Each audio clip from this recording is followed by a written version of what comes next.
Hello student, SN professional classes से मैं हेमंत गुप्ता आज आपके लिए लेके आऊँ बेटा आपका जो 5th सेमेस्टर का है बीए, बीकॉम, बीएससी, बीबीए का को curricular course analytical ability and digital awareness यानी कि विश्लेषणात्मक क्षमता और डिजिटल जागरूकता के इम्पोर्टेंट क्वेश्चन जो कि प्रीवियस ईयर एग्जामिनेशन में पूछे गए हैं।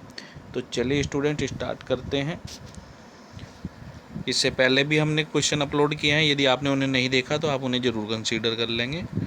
आज का जो फर्स्ट क्वेश्चन है वो है हमारा, निम्नलिखित में से कौन सा आगम तौर पर किसी शैक्षणिक संस्थान के डोमेन नाम से जुड़ा होता है। विच of the following is generally associated with the domain name of an educational institution. तो बेटा शैक्षणिक संस्थान का डोमेन नेम का कौन सा उदाहरण है, तो डॉट है .edu एजुकेशन। ध्यान रखेंगे ऑप्शन नंबर बी इसका करेक्ट आंसर है।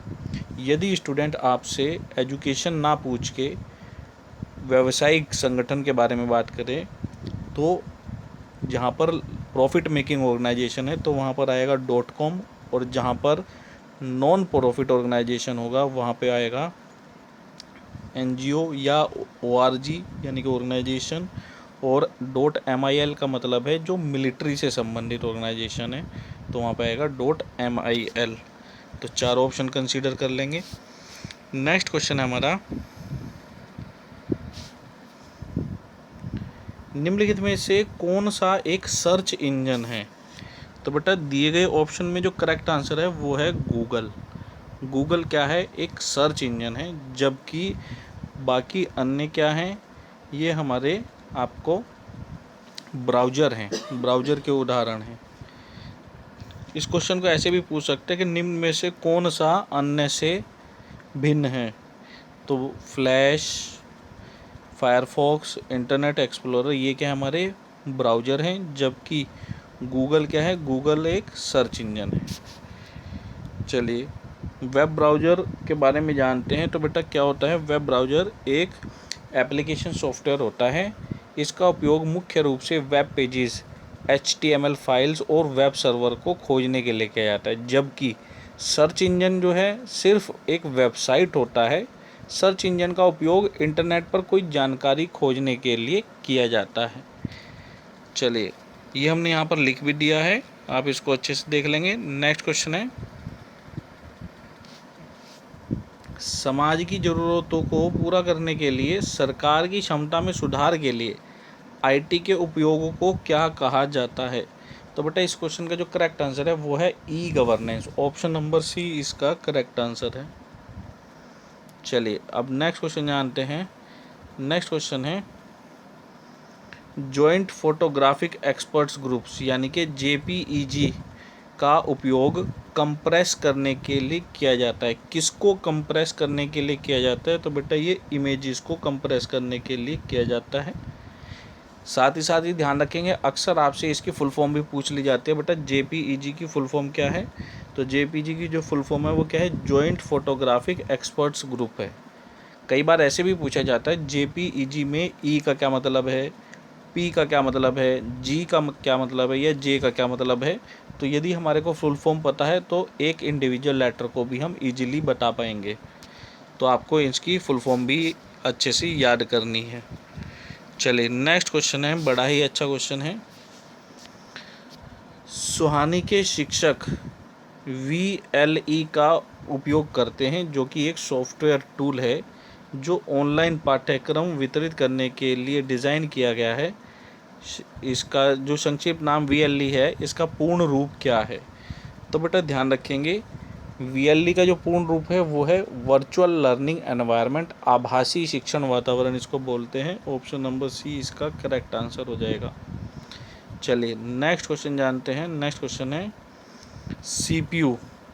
CPU performance can be measured. CPU की जो परफॉर्मेंस है वो किस में मापी जाती है, वो MIPS में मापी जाती है। और MIPS की फुल फॉर्म क्या होती है, मिलियन इंस्ट्रक्शंस पर सेकंड। ये हमने लिख भी दिया है, आप इसको अच्छे से नोट कर लेंगे। CPU की परफॉर्मेंस को किस में मापा जाता है, मिलियन इंस्ट्रक्शन पर सेकंड, MIPS में मापा जाता है। चलिए नेक्स्ट क्वेश्चन जानते हैं बेटा, नेक्स्ट क्वेश्चन है, निम्नलिखित में से कौन सा एक प्रेजेंटेशन ग्राफिक्स सॉफ्टवेयर है? प्रेजेंटेशन ग्राफिक सॉफ्टवेयर कौन सा है दिए गए ऑप्शन में? तो बेटा ध्यान रखेंगे, यह है माइक्रोसॉफ्ट पावर पॉइंट, यानी कि ऑप्शन नंबर 2 इसका करेक्ट आंसर हो जाएगा। चलिए नेक्स्ट क्वेश्चन जानते हैं। नेक्स्ट क्वेश्चन क्या है? MICR स्टैंड्स फॉर, MICR निम्नलिखित में के लिए लिखा जाएगा, किसके लिए लिखा जाएगा? यहाँ पे MICR की फुल फॉर्म पूछ रहा है, तो ये क्या होता है? Magnetic ink character recognition. और बेटा ऑप्शन नंबर ए इसका करेक्ट आंसर है। बाकी इससे संबंधित अन्य तथ्य आपसे क्या पूछ सकते हैं एग्जामिनेशन में? MICR का प्रयोग सामान्य तौर पर कहाँ पर किया जाता है? तो बेटा अगर आपने ध्यान से देखा होगा, आपके पास जो बैंक से आपको एक चेक मिलता है, उस चेक पे एक सीरियल नंबर होता है, वो मैग्नेटिक इंक के द्वारा लिखा जाता है चेक की सिक्योरिटी के पॉइंट ऑफ व्यू से। इसलिए कहा जाता है कि आपको अपने चेक को ज़्यादा मोड़ना नहीं है, ज़्यादा फोल्ड नहीं करना है, क्योंकि यदि फोल्ड करोगे तो वो नंबर की जो मैग्नेट इंक लगी है, अगर वो टूट गई या वो ख़राब हो गई तो आपका चेक डिटेक्ट नहीं हो पाएगा। मुख्य रूप से MICR का जहाँ पर प्रयोग किया जाता है। आपसे ऐसे पूछ सकता है कि MICR का प्रयोग कहाँ किया जाता है? एक चेक पर किया जाता है या बैंकिंग क्षेत्र में किया जाता है, तो इसको अच्छे से ध्यान रखेंगे। नेक्स्ट क्वेश्चन है OMR।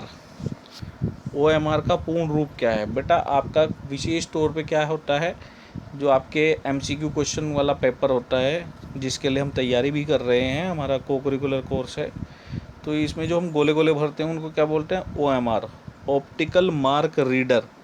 इसलिए कहा जाता है कि जब भी आप एग्ज़ाम देने जाएं और जो आपको अपने क्वेश्चंस के आंसर देने हैं, उन आंसर को गोले गोले करने के लिए विशेष तौर पे बेटा ब्लैक पेन का प्रयोग करना चाहिए, क्योंकि ब्लैक पेन की विजिबिलिटी जो है ज़्यादा होती है।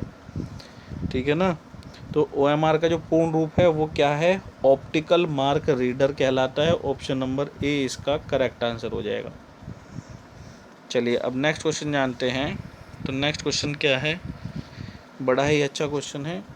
किसी प्रिंटर का रिजोल्यूशन निम्नलिखित में मापा जाता है? मेगाबाइट में, हर्ट्ज में, डॉट्स पर इंचेस में या इंचेस में, डायगोनल में? तो बेटा ध्यान रखेंगे, जो प्रिंटर का रिजोल्यूशन है, यानी कि प्रिंटर की जो क्वालिटी है, वो किस में मापी जाती है? वो बेटा DPI, डॉट्स पर इंचेस में मापी जाती है। ऑप्शन नंबर सी इसका करेक्ट आंसर है। जितने नज़दीक डॉट होंगे, जितने पास पास डॉट बने होंगे, उतनी ही पिक्चर की क्वालिटी अच्छी होगी, और जितने डॉट दूर दूर होंगे, पिक्चर की क्वालिटी उतनी ही बेकार होती हुई चली जाएगी। तो ध्यान रखेंगे, प्रिंटर की जो रिजोल्यूशन है वो किस में मापा जाता है? DPI में मापा जाता है। DPI की जो फुल फॉर्म होती है आपको वो भी ध्यान रखनी चाहिए, डॉट पर इंचेस। ठीक है बेटा? चलिए नेक्स्ट क्वेश्चन जानते हैं। नेक्स्ट क्वेश्चन है हमारा, निम्नलिखित में से कौन से नेटवर्क में टेलीफोन लाइनों का प्रयोग होता है?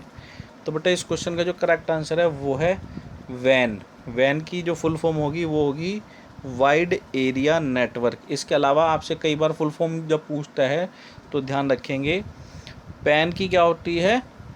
Personal area network. लैन की क्या होती है? Local area network. और वायरलेस की क्या होता है? Wireless fidelity. अच्छे से ध्यान रखेंगे, वायरलेस तो है ही, वाईफाई की क्या कहेंगे? Wireless fidelity. वाईफाई की होगी वायरलेस फिडिलिटी। चलिए नेक्स्ट क्वेश्चन जानते हैं बेटा। नेक्स्ट क्वेश्चन है हमारा, एक्सेल में पूरी वर्कशीट को निम्नलिखित द्वारा सेलेक्ट किया जा सकता है। The entire worksheet in Excel can be selected by the which of the following shortcut key? तो बेटा इस क्वेश्चन का जो करेक्ट आंसर है वो क्या आएगा? Control plus shift plus space bar, यानी कि ऑप्शन नंबर बी इसका करेक्ट आंसर हो जाएगा। नेक्स्ट क्वेश्चन है, निम्नलिखित में से कौन सा इमेज फाइल एक्सटेंशन नहीं है? इमेज फाइल का कौन सा एक्सटेंशन नहीं है? तो इसका जो करेक्ट आंसर आ जाएगा, वेव फाइल एक्सटेंशन जो है इमेज फाइल एक्सटेंशन नहीं है। ऑप्शन नंबर डी इसका करेक्ट आंसर है। चलिए अब नेक्स्ट क्वेश्चन जानते हैं बेटा। नेक्स्ट क्वेश्चन हमारा, विंडोज़ में शॉर्टकट शिफ्ट प्लस डिलीट का प्रयोग किस लिए किया जाता है? तो बेटा दिए गए ऑप्शन में जो करेक्ट आंसर है वो क्या है? चयनित आइटम को बिना रिसाइकल बिन में डाले स्थायी रूप से डिलीट करने के लिए, यानी कि परमानेंट डिलीट करने के लिए हम शिफ्ट डिलीट का प्रयोग करते हैं। यदि हम केवल और केवल डिलीट का प्रयोग करते हैं तो जो भी डेटा हम डिलीट करते हैं वो रिसाइकल बिन में जाता है, जहाँ से हम अपने डेटा को दोबारा से रीस्टोर कर सकते हैं। लेकिन यदि हम चाहते हैं कि हम जो डिलीट कर रहे हैं वो रिसाइकल बिन में जाए, परमानेंट डिलीट हो जाए, तो फिर हमारे को शिफ्ट और डिलीट का प्रयोग करना पड़ता है। हालांकि ये कहा जाता है कि ऐसा करना एक गलत प्रक्रिया है, क्योंकि कई बार होता है हम जल्दबाजी में कदम उठाया, हमने शिफ्ट डिलीट प्रेस कर दिया और हमारे से कोई गलत फाइल डिलीट होगी तो हम उसे दोबारा रिकवर नहीं कर सकते इजीली, है ना। तो इसलिए सामान्य तौर पे डिलीट शब्द का ही, डिलीट का कमांड का ही प्रयोग करना चाहिए। लेकिन यहाँ पर क्वेश्चन की रिक्वायरमेंट है तो उसके अकॉर्डिंगली क्या है, तो शिफ्ट और डिलीट का प्रयोग किस लिए किया जाता है? Delete the selected item permanently without placing the item in the recycle bin. Option number A इसका करेक्ट आंसर हो जाएगा। चलिए अब नेक्स्ट क्वेश्चन के बारे में जानते हैं। तो नेक्स्ट क्वेश्चन है हमारा बेटा CAD निम्नलिखित में से किसके लिए लिखा जाता है, यानी कि कैड की जो फुल फॉर्म है वो पूछ रहा है हमारे से। तो कैड की फुल फॉर्म होती है computer aided design. Option number A इसका करेक्ट आंसर है। इसी से संबंधित दूसरा क्वेश्चन है बेटा CAM, कैम की फुल फॉर्म क्या है? तो कैम की होती है कंप्यूटर एडेड मैन्युफैक्चरिंग। तो ये थे स्टूडेंट आज के इम्पोर्टेंट क्वेश्चन। सेशन कैसा लगा कमेंट करके कमेंट बॉक्स में बताएं, और साथ ही साथ इस सेशन को अपने अन्य मित्रों के साथ जरूर शेयर करें ताकि वो भी इसका बेनिफिट ले सके। मिलते हैं अपने नेक्स्ट सेशन में, तब तक के लिए bye bye student and best of luck for your examination.